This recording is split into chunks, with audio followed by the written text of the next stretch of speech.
নমস্কার, আমি জ্যোতিষ আচার্য শ্রী পারিজাত। আমি আজকে রাশি ও লগ্নের মানুষের জীবনে জ্যোতিষে পার্থক্যটা বোঝাবো। অ্যাকচুয়ালি অনেকে না জানেন তো, রাশিটা জানে কিন্তু আমার তো রাশিটাই, কিন্তু লগ্নটা আবার কি?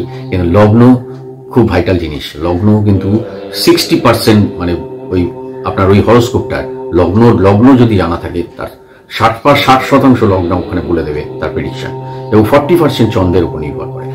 মেন ক্যাপাসিটি হচ্ছে যে আপনার রাশি হচ্ছে চন্দ্র, চন্দ্র আপনার যে ঘরে ওই দিনে বসে থাকছে তার সেটাই জাতক বা জাতিকার সেই পুরুষ ও মহিলার আপনার রাশি হয়ে যাচ্ছে। কিন্তু লগ্নটা হচ্ছে সূর্য।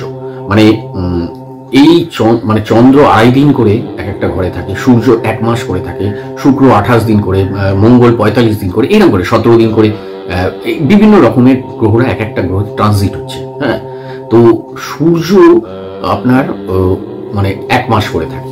সূর্য, শুক্র এবং বুধ এরা কাছাকাছি থাকে, খুব কাছাকাছি এদের যোগাযোগগুলো। তো এবার চন্দ্র আপনার যে ঘরে থাকছে সেটা আপনার 12টা রাশির মধ্যে চন্দ্র 2.5 দিন করে একটা রাশিতে ঘুরে যাচ্ছে। তাই সেটা রাশি হচ্ছে। আর সূর্যের আলো এই 24 ঘন্টার মধ্যে 12 দুগুণে 24 ঘন্টা, এই 12টা রাশি 2 ঘন্টা করে সূর্যের আলো সরে যাচ্ছে।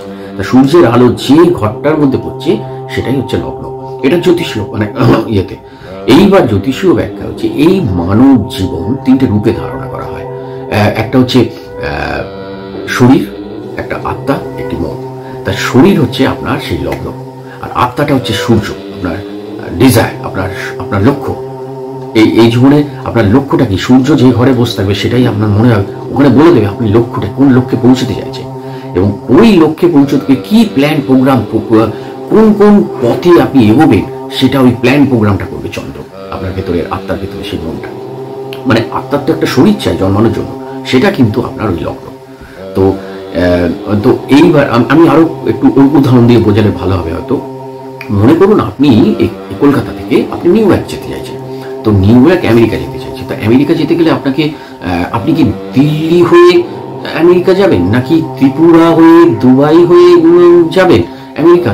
না, আমেরিকায় গিয়ে কোন হোটেলে উঠবেন, কার সাথে দেখা করবেন, কোন অফিসে যাবেন, এটা আপনি 4 মাস, মেষ রাশির চন্দ্র 4 মাস আগে থেকে প্ল্যান করে রাখবে।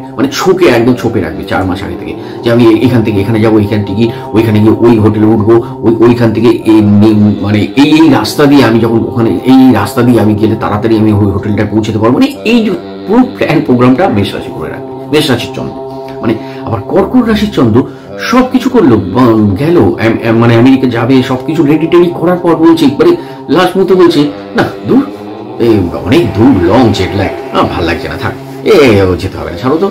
এইরকম কর্কট রাশির চন্দ্র এরকম প্ল্যানটাকে ভেস্তে বললো, না যাবো না, থাকবো, লাফানো টাফানো সবকিছু করলো। আবার তুলা রাশির চন্দ্র কিন্তু একটা রোমাঞ্চ, অ্যাডভেঞ্চার, বলে দারুণ হবে না, একটা নতুন জায়গায় যাবো, নতুন লোকের সাথে পরিচয় হবে, খুব ভালো লাগছে ভাই, দারুণ। ও আবার কি একটা অ্যাডভেঞ্চার, একটা রোমাঞ্চ ভাব তুলা রাশি, খুব মজা পাবে, ব্যাপারটা উপভোগ করছে। এই যে এক একটা রাশির চন্দ্র এক রকম ভাবে তাদের চারিত্রিক দিক অনুযায়ী তাই ডিজায়ারে পৌঁছতে চাইবে। এইবার আপনার সূর্য হচ্ছে আপনার লক্ষ্য, এবং সেই লক্ষ্যে পৌঁছতে গেলে চন্দ্র হচ্ছে সেই সফটওয়্যার যে আপনাকে প্ল্যান প্রোগ্রাম করাবে, এবং এই সমাজে আপনি সেই লক্ষ্যে পৌঁছতে গেলে কি কাউন্টার অ্যাটাক পাবেন, সমাজ আপনাকে কি প্রতিঘাতের মধ্যে আপনাকে ফেলবে, সেই অভিজ্ঞতাগুলো ওই চন্দ্র আপনাকে দেবে। তো এইটাই হচ্ছে রাশি ও লগ্নের পার্থক্য। তাই লগ্ন সাপেক্ষে যে গ্রহগুলো অ্যান্টি ক্লকওয়াইজ বসে আছে, এটা ভেরি ভাইটাল। আমি পরের আনছি, পরের ভিডিওতে, যে জীবনের 12টা রাশি 12টা ঘর হচ্ছে জীবনের এক একটা চাওয়া পাওয়া। তো আমি এখন প্রফেশনালি ভাবে বসছি না কোথাও, কারণ আমি একটা জায়গায় চাকরি করি। আমি যদিও আমি হোয়াটসঅ্যাপে প্রেডিকশন দিই, আপনারা যদি চাইলে আমি হোয়াটসঅ্যাপ প্রেডিকশন নিতে পারেন। আর তাহলে আজকে এই পর্যন্ত। নেক্সট ভিডিওতে খেয়াল রাখুন। Thank you very much. ভালো থাকবেন সবাই।